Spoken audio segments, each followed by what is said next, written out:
Thanks for watching. Don't forget to like, comment, share and subscribe to Mufti Tariq Masood, famous scholar. بہت سے لوگوں کے message آئے ہیں, وہ کوئی میڈیا پہ بڑے فیمس ایک سیلیبریٹی ہیں وقار زکا, انہوں نے بھی قادیانیت کے خلاف بڑا کام کیا ہے, اور میں نے ان کا وہ کلپ سنا, وہ مناظرہ جو قادیانی اور ختم نبوت کے ایک عالم کو بٹھا کے انہوں نے بحث کروائی, اس میں انہوں نے جو خود تجزیہ کیا کہ ہمارا ختم نبوت پر ایمان ہے. آپ کو یاد ہوگا کچھ دن پہلے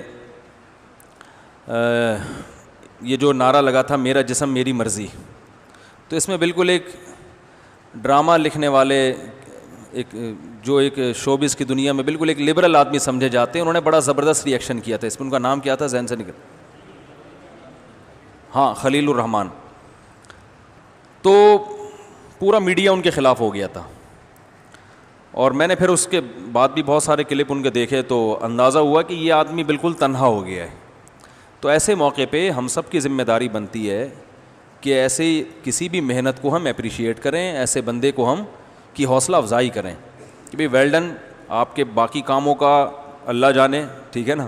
ہم کسی برے کام کو کبھی بھی اپریشیٹ نہیں کر سکتے, ہمیں نہیں پتہ آپ نے برا کیا اچھا کیا, لیکن یہ کام بہرحال آپ نے اچھا کیا ہے. اور اس کی ویلیو اس لیے بھی بڑھ جاتی ہے کہ علماء کا اپنا ایک طبقہ ہوتا ہے جو علماء کو سنتا ہے, لیکن دنیا میں بہت سے لوگ ان لوگوں کو بھی سنتے ہیں جو انہی کی تقریر سے, انہی کے جذبات سے متاثر ہوتے ہیں. وہ ہمارے اور آپ کے جذبات سے متاثر نہیں ہوتے, کیونکہ ہماری بات اس طبقے میں نہیں پہنچتی ہے جس طبقے میں اس طرح کی سیلیبریٹیز کی باتیں پہنچتی ہیں, اور اس پر اثر زیادہ ہوتا ہے.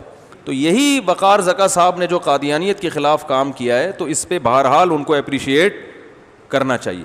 قادیانیت اس ری ایکشن سے جو ان کو نقصان ہوا ہے یا تو تکلیف ہوئی ہے, وہ باقی ری ایکشن سارے ایک طرف رہ گئے. تو لبرل طبقے میں اور اس طرح کی سیلیبریٹیز میں اس طرح کی بات کا آ جانا یہ ایک بہت اچھی بات ہے. اس میں بلا وجہ کیڑے نکالنا, اب ہے اس کا تو یہ مقصد, اب ہے اس کا تو کوئی اچھا کام کرے تو بھائی اچھا کہہ دیا کرو, کیا جا رہا ہے, گورنمنٹ کی طرف سے کوئی ٹیکس لگتا ہے اس پہ. تو میں یہ پیغام دینا چاہتا ہوں کہ جیسے انہوں نے ری ایکٹ کیا ہے, اور اس ری ایکشن کی وجہ سے فیس بک کی ان کی مونیٹائزیشن بند ہو گئی ہے, سمجھ رہے ہیں, اتنا زیادہ احتجاج ہوا ہے اس پر کہ وہ فیس بک کی مونیٹائزیشن بند ہو گئی ہے. تو باقی جو ہماری جو سیلیبریٹیز ہیں جو میڈیا پہ آتے ہیں وہ بھی الحمدللہ مسلمان ہیں, تو ان کو بھی چاہیے کہ اس معاملے میں وقار زکا کا ساتھ دیں. وہ لوگ ساتھ نہیں دیتے تو اپنے طور پر ایک کوئی ویڈیو ریکارڈ کروا لیں کہ بھائی ہم اس مسئلے میں ہم جیسے بھی ہیں بہرحال کلمہ گو مسلمان ہیں, ہم ختم نبوت پر ایمان رکھتے ہیں, رسول اللہ صلی اللہ علیہ وسلم کو آخری نبی سمجھتے ہیں. دیکھو حدیث میں آتا ہے کہ جس کے دل میں رائی کے دانے کے برابر بھی ایمان ہوا, بالآخر اللہ اسے جہنم کی آگ سے نکالیں گے. آپ صلی اللہ علیہ وسلم نے فرمایا کہ جب سفارش شروع ہوگی نا, نبی صلی اللہ علیہ وسلم شفاعت کریں گے, یار اے اللہ فلاں فلاں لوگ میری امت کے گناہوں کے سبب جہنم کی آگ میں ہیں, لیکن وہ میرا کلمہ پڑھتے تھے, ان کی یہ نیکیاں ہیں. تو نبی صلی اللہ علیہ وسلم شفاعت کریں گے, کرتے کرتے بہت بڑا طبقہ حدیث میں آتا ہے کہ وہ جہنم سے نکل جائے گا. تو آخر میں اللہ فرمائیں گے اب کوئی ہے سفارش کرنے والا, تو کوئی بھی اب مزید شفاعت کرنے والا نہیں ہوگا. تو اللہ تعالیٰ فرمائیں گے هل يبقى الا الرحمن, ابھی رحمان باقی ہے, میں نے خود اپنی مرضی سے تو ابھی نکالا نہیں ہے, ابھی تو میری مخلوق ہے جو شفاعت کر رہی ہے, تو میں تو رحمان ہوں.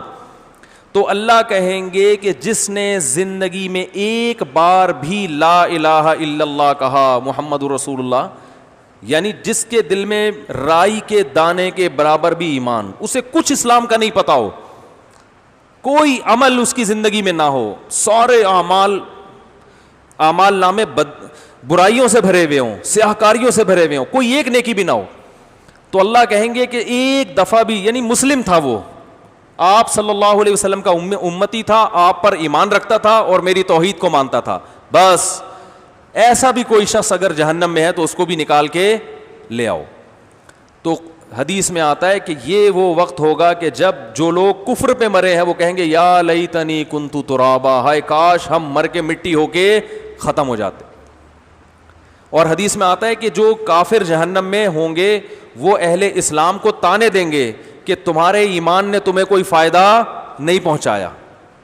تم بھی بدعمال تھے, ہم بھی بدعمل تھے, تم بھی بدعمل تھے, آج ہم دونوں اکٹھے جہنم میں ہیں, تو تمہارا مسلم ہونا تمہارے کام نہیں آیا. ایسے موقع پہ اللہ کو غیرت آئے گی. اللہ کہے گا نہیں نہیں نہیں, جو میرے ماننے والے تھے, اگرچہ نالائق تھے, اگرچہ مجھے فالو نہیں کرتے تھے, لیکن میرے ماننے والے تھے, آج میں ان کو نکالوں گا. اپنوں کو ہمیشہ آخر دم تک ان کا خیال رکھا جاتا ہے.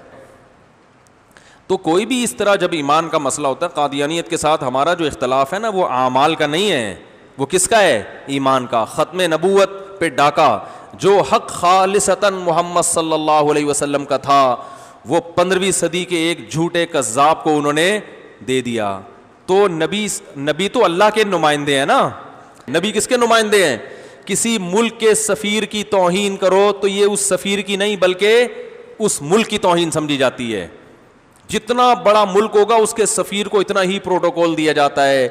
تو اس خالق کائنات کے سفیر کی معمولی حیثیت نہیں ہے. اور سب سے بڑی توہین کسی کی یہ ہے کہ اس کی سفارت میں آپ کسی دوسرے کو اس کے ساتھ شریک کر دیں. یہ چھوٹی توہین تھوڑی ہے, بہت بڑی توہین ہے یہ. تو جو بھی یہ بھائی اس وقت یہ کام کرے گا, کوئی معاشرے میں کوئی خوبی کو پروموٹ کرے, تو اس کو ہمیں کم از کم اس کام کی حد تک اپریشیٹ کرنا چاہیے. تو اس لیے جو دوسرے ہمارے جو بھی شوبز کی دنیا سے وابستہ لوگ ہیں, ان کو بھی چاہیے کہ بھائی وہ بھی ساتھ دیں کہ بہت اچھا کام کیا, اور ہم بھی اس میں ان کے بولتے کیوں نہیں بھائی, ہم بھی ساتھ ہیں اس میں. تو اللہ تعالیٰ عمل کی توفیق عطا فرمائے.